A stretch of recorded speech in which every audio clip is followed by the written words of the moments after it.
Welcome to Matters Financial and Geopolitical from a Frontier, and thank you for stopping by.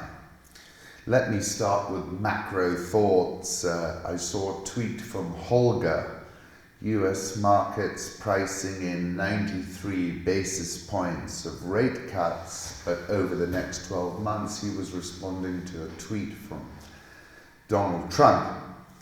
And as I've said, 15th of July, I said this is indeed a quite incredible moment in monetary policy making, where the markets have led policymakers by the nose into a situation of voodoo economics, plain and simple. 24th of June, if you were to look at the US economy in isolation, you'd have to say such a forecast is absurd.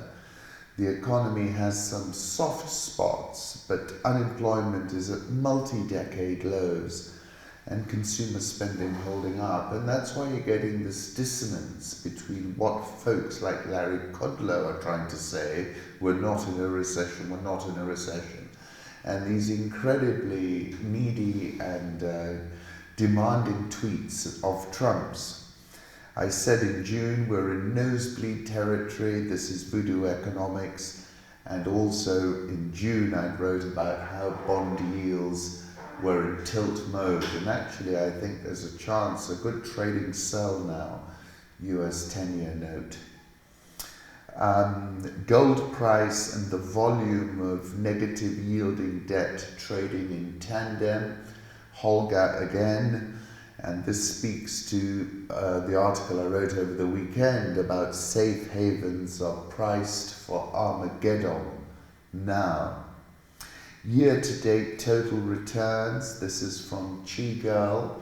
Look at the top three, as she correctly says. Treasuries, gold and Japanese yen are clocking the largest number of outsized rallies combined since at least 1990. This is Bank of America, and that sort of was, I wrote about that in that safe havens are priced for Armageddon now. And I was saying this, I said the last time G7 economies went full on zombie, the liquidity surge washed up just about everywhere in every corner of the world. It was characterized as the global hunt for yield.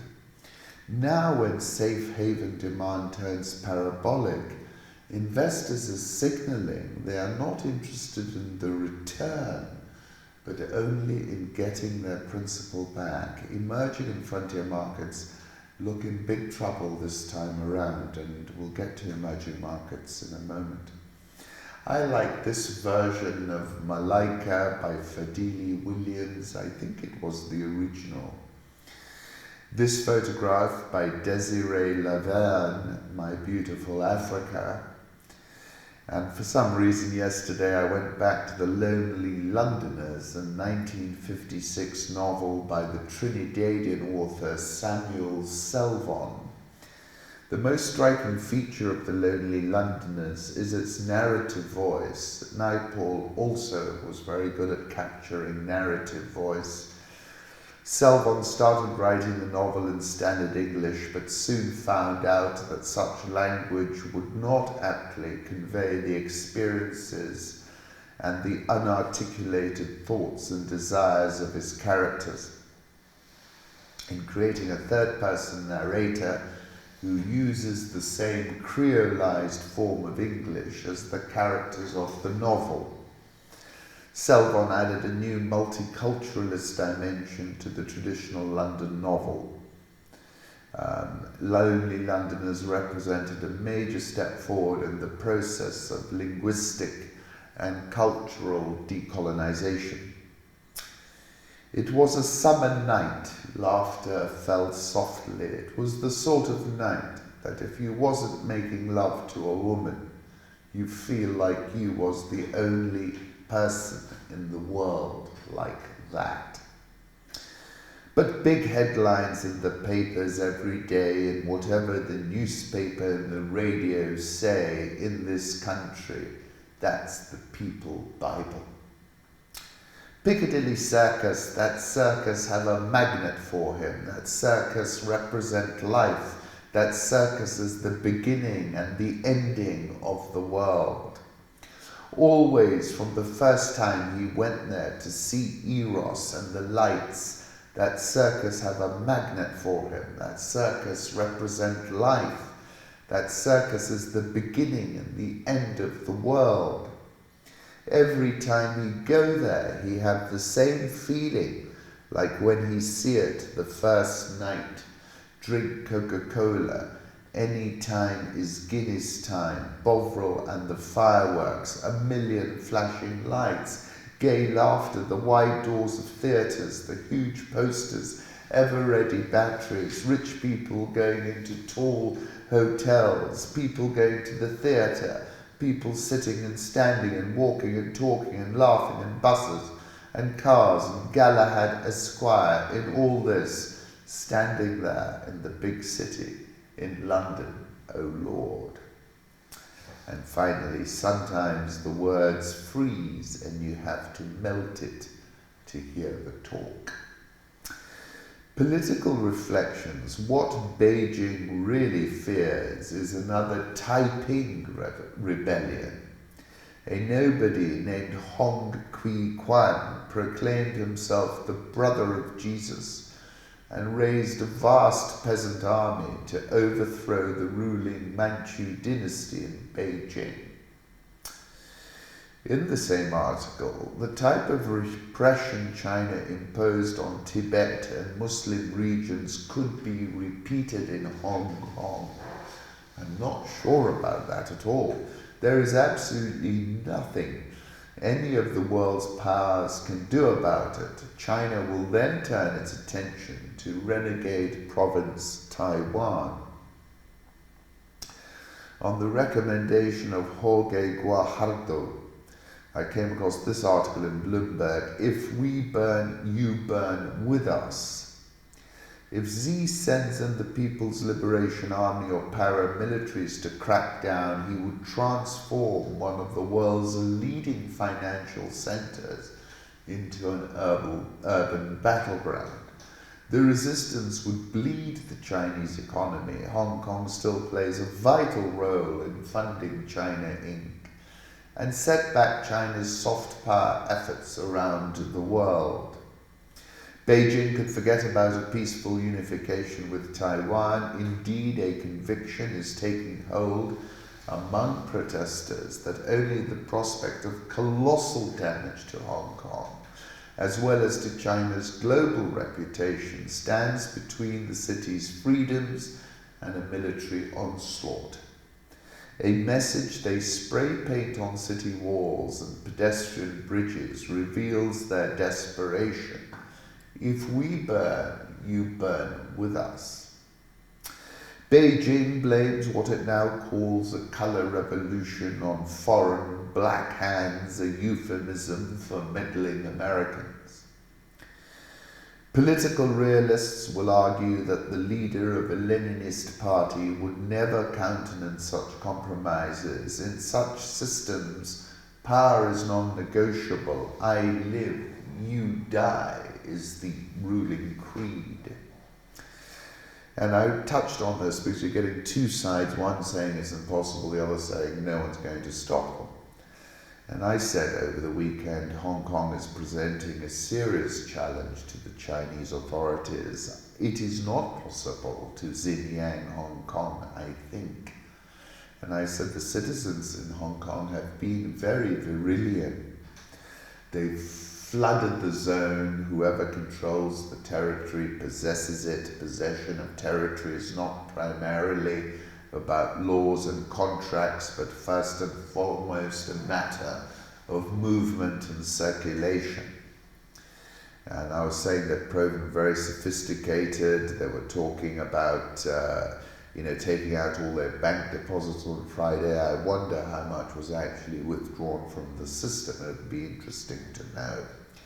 China is comparing Hong Kong Democrats to Mao-era Gang of Four. 4 senior Hong Kong Democrats have found themselves labelled by Chinese state media as a new Gang of Four. an edition of the party's People's Daily newspaper aimed at an overseas audience called The Four Secretive Middlemen and Modern Traitors. Places and nails had been saved for them on shame pole of history, the commentary said. There's been a lot of propaganda, but of course, propaganda is both-sided, twin-sided, isn't it? But in this case, Twitter and Facebook have taken quite a bit of it off. For China, this means it has much more to contend with than the arrival of a US aircraft carrier in support of Taiwan. Now this is another flashpoint. Taiwan F-16V is a big step forward toward an integrated approach to regional defense with the United States against an expanding and aggressive China. As I wrote, the frontier from Xinjiang to Kashmir, from Gaza to Crimea, from Hong Kong to Taiwan are 21st century flashpoints. My article over the weekend started thus: the 21st century real-time not only unfolds itself at the speed of light, but it is full of mind-bending twists and turns. Jeffrey Epstein had a collection of eyeballs on his wall, I learned from Counterpunch. The eyeballs make sense because Epstein was a watcher. Is it a coincidence that we all live in a watch and collect digital economy? Maybe, but we feast upon each other in the 21st century. He was, in the word of the New York Times, not closely monitored. Jeffrey Epstein was a spy in a society of spies. He was a collector in a collector's economy. He was a watcher, and he died while nobody was watching. Then I was talking about the smartphone, its ubiquity, the fact that you can shut down Xinjiang, Kashmir, because they're so far away, they're on the frontier. You can create a digital totalitarian state. I was talking about what China seems to be applying, and then quite rightly Bobby Nugent responded to me on Twitter and says, we're doing the same thing, which is true. But then the question is, what are we doing with that information? 1 in 10 in Xinjiang are locked up. I don't think we're anywhere near there. And then I was concluding by saying, are we going to go full-on zombie again? And I closed my article by quoting Iqbal: in the bitter chill of winter shivers his naked body, whose skill wraps the rich in royal shawls. Currency markets, let's go and have a look. Euro dollar 110.75, and we're looking for a break below 110. Dollar index 98.225. Japanese yen 106.48. It's kind of, dollar yen is ground higher, but one feels, at the drop of a hat we could have an explosive move to the upside for the yen. Swiss franc 0.9798, they've been intervening to weaken the Swiss franc. The pound, which had that little pop above 121, is back below 121. All the language I'm hearing out of Boris Johnson tells me there's a big crash coming on October 31st. Australian dollar got a bit of a lift this morning, 0.6780. India rupee 71.6313. South Korean won 1207.96. Brazilian real, that softened a lot. I'll come to that. 407.42. Egyptian pound 16.58, but a lot of people anticipating interest rate cuts and big ones. South African rand in big trouble at 15.3999. As I said at the end of December, on the 31st of December, the direction of the dollar is therefore pivotal, and I was then increasingly in a minority, but I expected the dollar to strengthen about 10% in 2019. Bloomberg US dollar index is up to its highest level of the year, which is the point. Euro dollar, we're currently at 110.73. We've got to get down below 110. I remain bearish. I wrote about the pound on the 5th of August, and I said as I watched the pound fall like a stone, I could not help wondering if this sterling moment is precisely like it was in 1992, a no-brainer. And I thought that, and then of course we had that little bump higher in sterling, but we're back under control now. This is a sterling chart from Duval Colour. My target is 110. Boris isn't bluffing. Every action, every appointment, every word since he entered number 10 signals the same thing. Britain is leaving the EU on October 31st.